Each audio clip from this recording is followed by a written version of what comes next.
conduite par le secrétaire général du ministère de l'Aménagement du Territoire et du Développement communautaire, Alhaji Ibrahim Adamou, président du comité de pilotage. Cette mission a tout d'abord rendu des visites de courtoisie au gouverneur et au président du conseil régional de Maradi. Avec ces deux personnalités, elle a échangé sur l'objet de cette mission, deuxième du genre à Maradi, pour faire le bilan de la mise en œuvre des réalisations inscrites au programme de coopération Niger-UNICEF et avoir le feedback des populations bénéficiaires, notamment l'évolution des indicateurs et planifier les activités pour le prochain programme. Intervenant à son tour, le gouverneur de la région de Maradi, Chebou Aboubakar, a évoqué plusieurs thématiques qui cadrent parfaitement avec les priorités de l'UNICEF, dont l'éducation, la gestion des espaces scolaires confrontés à l'évolution fulgurante des effectifs, la santé, l'eau, l'hygiène et l'assainissement, et en perspective la rencontre avec tous les partenaires techniques et financiers intervenant à Maradi pour débattre de toutes ces questions.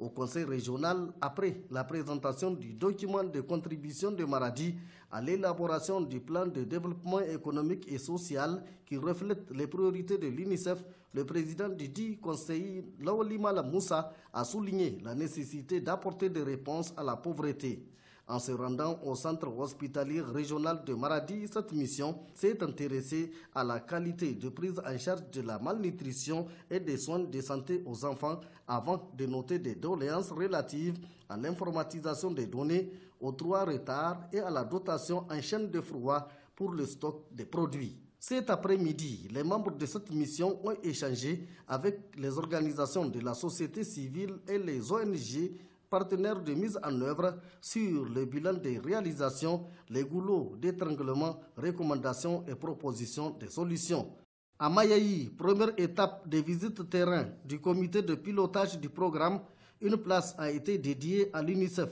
ce en reconnaissance des efforts et du paquet d'activités dont cette commune bénéficie.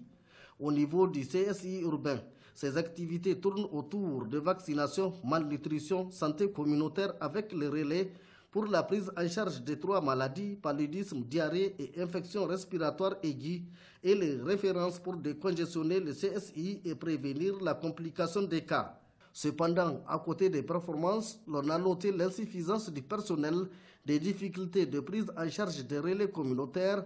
des faibles taux d'utilisation des services de consultation prénatale et planification familiale, entre autres. Après avoir rencontré pour échanger avec la population du village de Kebda sur l'eau, l'hygiène et l'assainissement, l'éducation et la malnutrition, cette mission a visité l'école du village pour exhorter la population à consolider les acquis et développer des initiatives pour mettre fin aux classes en paillotte avant de visiter la mini-addiction d'eau potable.